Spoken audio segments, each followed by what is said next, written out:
وحده والصلاة والسلام على من لا نبي بعده أعوذ بالله السميع العليم من الشيطان الرجيم بسم الله الرحمن الرحيم ربي ادخلني مدخل صدق واخرجني مخرج صدق واجعل لي من لدنك سلطانا نصيرا. اچھا جی، پچھلے دنوں ہم نے ایک پورا سیریز کی ہے ہو کریٹڈ دا ملٹیورس. اس کا جو دوسرا ہمارا حصہ تھا اس کا ٹائٹل تھا ایتھیزم ڈی بنکڈ بائی قرآن. اب اس پہ کچھ لوگوں کے اعتراضات آئے ہوئے تھے. اس میں دو بیسک مسئلے تھے. ایک مسئلہ تو یہ تھا کہ ایک صاحب کا کہنا تھا، اور بہت سارے لوگوں کو شاید غلط فہمی ہے، کہ ایتھیزم تو ہمیشہ سے تھا. میں ایڈیمنٹ ہوں، ایتھیزم ہمیشہ سے نہیں تھا. ہمیشہ سے دنیا میں کسی نہ کسی خدا کا تصور تھا. میں ایتھیزم اس کو کہتا ہوں جہاں لوگ کہتے ہیں کہ دنیا خود بخود بنی ہے، کسی خدا نے نہیں بنائی. میرا ایک کانسیپٹ ایتھیزم میں اس کو کہتا ہوں. تو ایسا کبھی نہیں تھا پچھلے 200-300 سال سے پہلے تک کہ جب دنیا میں یہ ہو کہ خدا نہیں ہے. ہاں یہ تھا کہ شرک تھا، خدا کے بیٹے تھے، خدا کی اولاد تھی، بیویاں تھی، وغیرہ وغیرہ. تو یہ والا نہیں تھا، کیونکہ یہ سٹیمپ ہی وہاں سے ہوا جب ویسٹ نے سائنٹیفک ایڈوانسمنٹ کی. تو چونکہ ویسٹ کے پاس خدا کا جو کانسیپٹ تھا، جو تحریف شدہ اناجیل سے نکلا ہوا ہے، وہ کافی ویک کانسیپٹ ہے. اس خدا کو تو میں بھی نہ مانوں. پھر وہ خدا اس سائنس کی روشنی میں ریلیونٹ ہو گیا. ان کی کتابوں میں انہوں نے اوور دا ایئرز ایسی باتیں ڈال دی تھیں جو ویلیڈیٹ ہی نہیں ہوتی تھی، نہ لاجیکلی نہ سائنٹیفکلی. تو ایک تو یہ کلیئرٹی تھی. دوسرا، ایک صاحب نے اس میں ایک لمبی چوڑی مجھے پریزنٹیشن بنا کے بھیج دی جس میں انہوں نے یہ بتانے کی کوشش کی کہ کچھ جگہوں پر قرآن نے جو انفارمیشن دی وہ غلط تھی. اب اس کے دو حصے ہیں. میں پہلا حصہ پہلے ختم کر لیتا ہوں. اس میں 90% چیزیں وہ ہیں جو ان کی انڈرسٹینڈنگ غلط ہے، مثال کے طور پر. اور اس کے جوابات دیے جا چکے ہیں، اس لیے میں تفصیل میں نہیں جاؤں گا. کہ جناب ہارون تو حضرت موسیٰ علیہ السلام کے بھائی تھے قرآن کے مطابق، اور مریم علیہ السلام ان کے بہت عرصے بعد دنیا میں تشریف لائیں. لیکن مریم علیہ السلام کے بارے میں جب قرآن گفتگو کرتا ہے تو وہ کہتا ہے کہ لوگوں نے کہا اے ہارون کی بہن، یہ تو نے کیا کیا؟ تو وہ کہتے ہیں جناب یہ تو غلط بات کر دی قرآن پاک نے. اور بندہ خدا ہو، پہلی بات تو یہ کہ آج کی دنیا میں بھی یہ کہاں ہوتا ہے کہ کسی ایک خاندان میں، قبیلے میں، ملک میں ہارون نام کا ایک ہی آدمی ہو. نہیں ہوتا. دوسری بات، عرب کا ایک اپنا تکیہ کلام ہے، محاورہ ہے، جس میں قبیلے کی عورتوں کو، بچیوں کو قبیلے سے منسوب کیا جاتا ہے. تمام بنی ہاشم ہے، تمام بنی امیہ ہے، تمام بنو عباس ہے. وہ عباس کا بیٹا نہیں ہے، عباس تو ان کے دادا کے دادا کا دادا تھا. وہ ایک طریقہ ہے. دونوں صورتیں اپلائی کریں تو بات ویلڈ نکلتی ہے. ہو سکتا ہے اس زمانے میں کوئی ہارون ہو جو اس قبیلے کا ہو، اور مریم کو کہا گیا علیہ السلام کو کہ ہارون کی بہن. ہو سکتا ہے بنی ہارون کے چکر میں کہہ دیا ہو.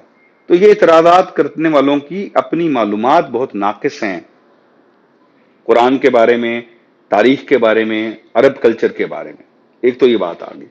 دوسرا، اور کچھ باتیں کی ہیں کہ فلاں بات قرآن نے جس زمانے میں کہی ہے اس زمانے میں تو وہ دریافت ہی نہیں ہوئی تھی. جناب علی، آپ کی دریافت میں تو نقص ہو سکتا ہے. آپ کہتے ہیں we did not find، میں کہتا ہوں you could not find. ہو سکتا ہے کچھ عرصے بعد آپ وہ دریافت کر لیں. ہمارے پاس ہسٹوریکل ڈیٹا ہے کہ سائنس، جیولوجی چیزیں دریافت کرتی ہے، کچھ عرصے بعد کہتی او ہو اوپس یہ تو غلط ہو گیا، ہمیں کچھ اور بھی مل گیا ہے. آپ کا آن گوئنگ پروسیس ہے. آپ اپنے ایک آن گوئنگ پروسیس پہ جس کے بارے میں کوئی اوتھینٹک بات آپ کے پاس بھی نہیں ہے کہ وہ حرف آخر ہے، آپ قرآن کی ایک بات کو جھٹلا رہے ہیں. It is very in logical. اب آتے ہیں اس کی طرف جو مسلمانوں کو سوچنا ہے خاص طور پر، اور جو غیر مسلم بھی سوچ سکتے ہیں. وہ کیا؟ وہ قرآن کے بارے میں کچھ ایسی لاجیکل سائنٹیفک باتیں ہیں جو یہ بتاتی ہیں کہ وہ کتاب جو ہے وہ محمد نے صلی اللہ علیہ وآلہ وسلم نہیں لکھی، وہ اللہ نے بھیجی ہے. اور وہ اللہ بھی ایسا ہے جس نے یہ کائناتیں بنائی ہیں اور وہ ان کو چلا رہا ہے. کیسے؟ پہلا اسے سائنس پہ ہی آ جائیں. وہ اللہ بتاتا ہے کہ اس نے کائناتیں کیسے بنائیں. جس زمانے میں کتاب پہلی دفعہ اتری اس زمانے میں تو ان تصورات کے نزدیک بھی کوئی نہیں جاتا تھا. بگ بینگ کا تصور قرآن میں موجود ہے. کس کو پتا تھا کہ بگ بینگ ہوا؟ قرآن میں اللہ بتاتا ہے کہ سورج اور چاند تیر رہے ہیں فلک میں. یہ تو ہمیں تو 50 سال پہلے پتا چلا. ایسے بھی لوگ تھے جو مانتے تھے کہ سورج چلتا بھی ہے. پھر زمین، لوگ مانتے تھے کہ زمین موو بھی کرتی ہے. پھر ایک سے زیادہ یونیورسز، لوگوں کو ایک سمجھ نہیں آتی تھی. تو اس نے بتایا ہے کیسے بنایا ہے. میں نے یہ بنانے والا ہی بتا سکتا ہے. پھر وہاں اس نے ختم نہیں کیا، چونکہ وہ چلا رہا ہے اس کو. اس نے یہ بھی بتایا ختم کیسے ہوگا. اس خاتمے کے کچھ معاملات ایسے ہیں جو آج ہم بھی وہیں پہنچے. انٹروپی پہ ہم پہنچ گئے ہیں، وہ بھی یہی بتا رہا ہے. یونیورسز کے ایکسپینشن پہ ہم پہنچ گئے ہیں، اس نے یہی بتایا.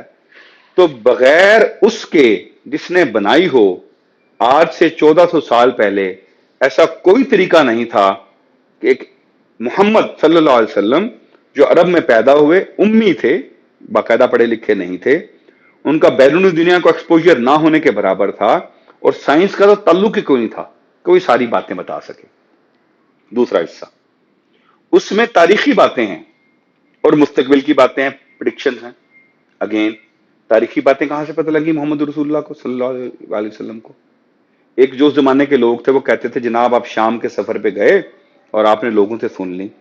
جناب علی پوری معلوم تاریخ میں سے ایک آدمی اور بتا دیں جس نے ایک سفر کے دوران دوسرے مذاہب کے کلچر کے لوگوں سے ملاقاتیں کی ہوں اور اس کی بنیاد پر ایسی تحریر چھوڑی ہو جس کی تفصیلات اس سے بھی زیادہ کریکٹ اور ڈیٹیلڈ ہوں جو ان لوگوں کے اپنے کلچر میں اپنی کتابوں میں. کوئی بھی نہیں ملے گا آپ کو. اگر کوئی بھی نہیں ملے گا تو ہم لاجیکلی اس نتیجے پہ پہنچیں گے کہ محمد صلی اللہ علیہ وسلم ایک بہت ہی بڑے جینیس ہیں. جب ہم اس نتیجے پہ پہنچ گئے پھر محمد سے پوچھ لیں گے صلی اللہ علیہ وسلم کہ جناب علی آپ نے اتنی بڑی کتاب کیسے لکھی؟ جب وہ فرما دیں گے کہ بھائی میں نے نہیں لکھی، مجھے تو اتری ہے، آپ کو ماننا پڑے گا، کیونکہ وہ صادق اور امین ہیں. ان کا بدترین دشمن بھی ان کو صادق اور امین مانتا تھا.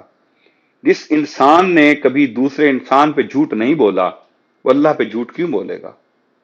یہ وہ صادق اور امین ہیں کہ جنہوں نے 13 برس مکہ شہر میں جہاں ان کا خاندان قبیلہ رہتا تھا تبلیغ کی، لوگوں نے نہیں مان کے دیا، ان کو اذیت دی، ان کو پتھر مارے، ان کا مقاطعہ کیا، ان کو قتل کرنے کی سازش کوشش کی، اور وہ اس سازش کوشش سے بچنے کے لیے وہاں سے نکلے. اس دوران بھی، ان 13 سال کے دوران بھی ان سارے مخالفین کی، جن کو کبھی جادوگر کہتے تھے کبھی مجنون کہتے تھے، ان کی امانتیں انہی کے پاس ہوتی تھی، کیونکہ صادق اور امین ہونے میں ان کو کوئی شبہ نہیں تھا.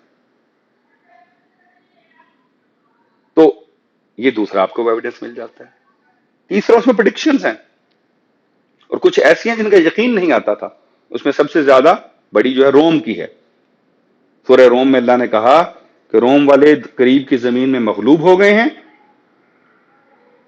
10 سال کے اندر اندر وہ دوبارہ عروج پائیں گے. اس وقت دنیا کی اور کوئی پولیٹیکل جینیس ایسی نہیں تھی جو ایک پریڈکٹ کر سکے. اور تیسری بات، آپ تو مکہ میں تشریف فرما ہیں، آپ تو کبھی گئے نہیں ہیں روم کے کیپٹل تک، آپ تو کبھی گئے نہیں ہیں ایران کے علاقوں میں، آپ کو کیسے پتا وہ جیو پولیٹکس کیسے چل رہی ہیں؟ آپ کو کیسے پتا کہ کیسے چینج ہوگا؟ تو یہ دوسرا حصہ آ گیا. تو ہمیں قرآن کو یوں ہی دیکھنا ہے. تیسری اور آخری بات، بے شمار قوانین ہیں قرآن میں، ڈیٹیلڈ، وراثت کے، حکومت کے، معیشت کے، ریونیو اکٹھا کرنے کے، آپس کے جنگوں کے، جنگوں میں صلح کرنے کے. تو کہاں سے آ گئے؟ چلیں جی اگر ایک لمحے کو مان لیا جائے کہ جو تاریخی واقعات ہیں وہ تو لے لیے شام کے سفر سے، سائنس کہاں سے لے لی؟